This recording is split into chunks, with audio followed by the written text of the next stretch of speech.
Hey everyone, and welcome. If you're gearing up for the CISSP exam, you already know Domain 7 is an absolute beast.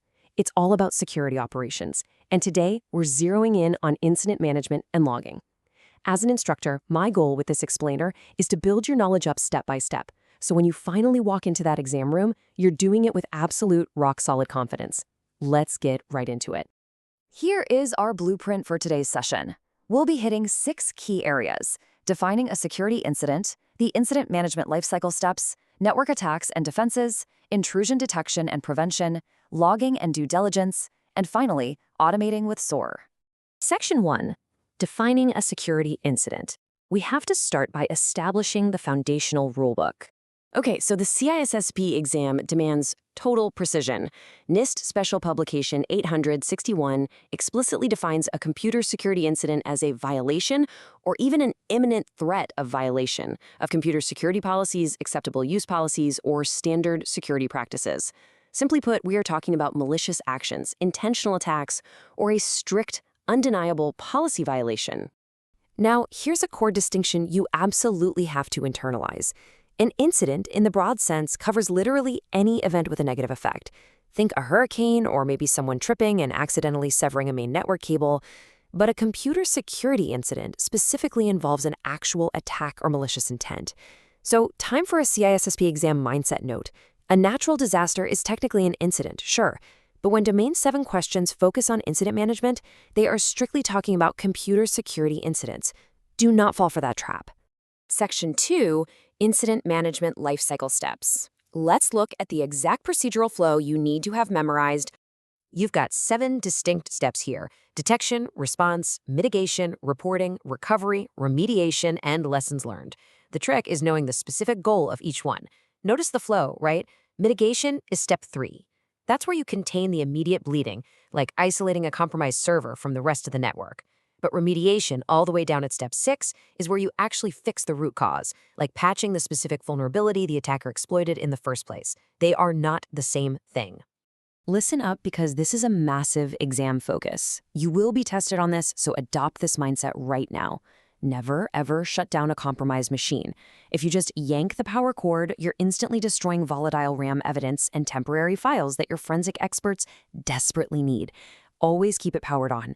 And secondly, never launch a counterattack. Not only does it totally violate your professional due diligence because you might just be attacking an innocent spoofed victim, but frankly, it's highly illegal. Just don't do it. Section 3. Network attacks and defenses. Let's drill down into the technical tools and attack topologies. We need to distinguish between a few different denial of service attacks. A SYN flood abuses the TCP three-way handshake. It basically sends a bunch of incomplete requests, leaving all these open sessions that completely exhaust the server's memory. It's like leaving someone endlessly hanging on a high five. In contrast, Smurf and Fraggle attacks rely on amplified network broadcasts. Smurf uses spoofed ICMP echo packets, while Fraggle uses UDP packets. They effectively trick an entire network into flooding the victim at once. To combat these threats, we rely on foundational controls mapping straight back to basic preventative measures. From an exam mindset perspective, your due diligence as a security professional requires implementing these controls proactively. You drastically reduce your attack surface before an incident ever has the chance to occur. You can't just play whack-a-mole and react. You have to prevent. That means aggressive patch management, disabling unneeded services, and deploying robust anti-malware. Section 4. Intrusion Detection and Prevention. Moving right along, how do we actively monitor and catch these intrusions? Understand this fundamental difference. Knowledge-based detection relies entirely on known attack signatures, like traditional antivirus software.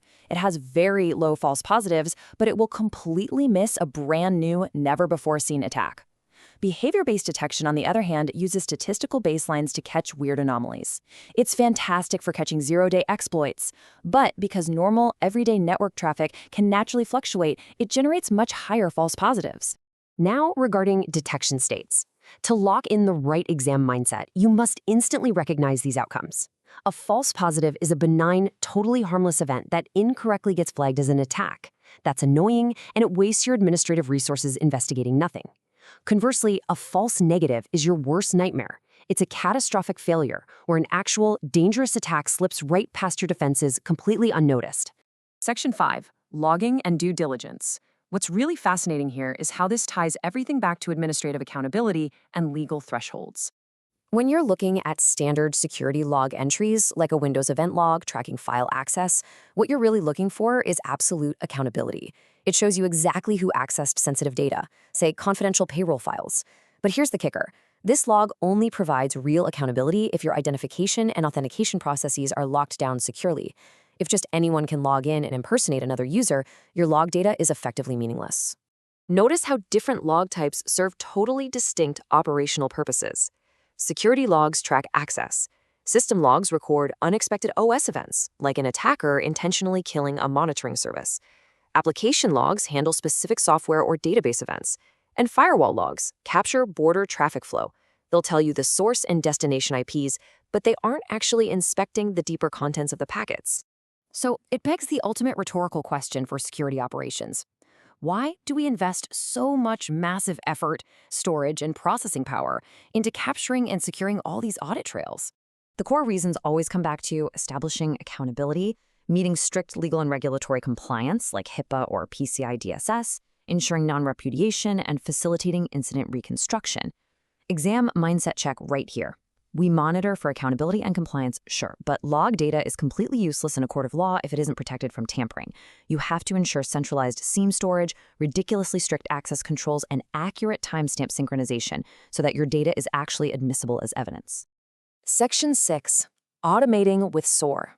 Finally, let's look at how modern ops teams are automating these heavy burdens to respond way faster. We achieve this speed through SOAR, Security Orchestration, Automation, and Response.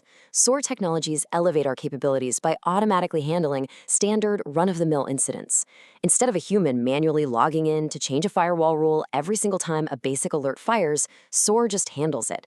It severely limits the need for manual intervention and drastically speeds up mitigation times.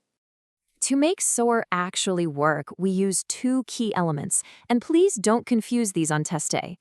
A playbook is the human-readable document.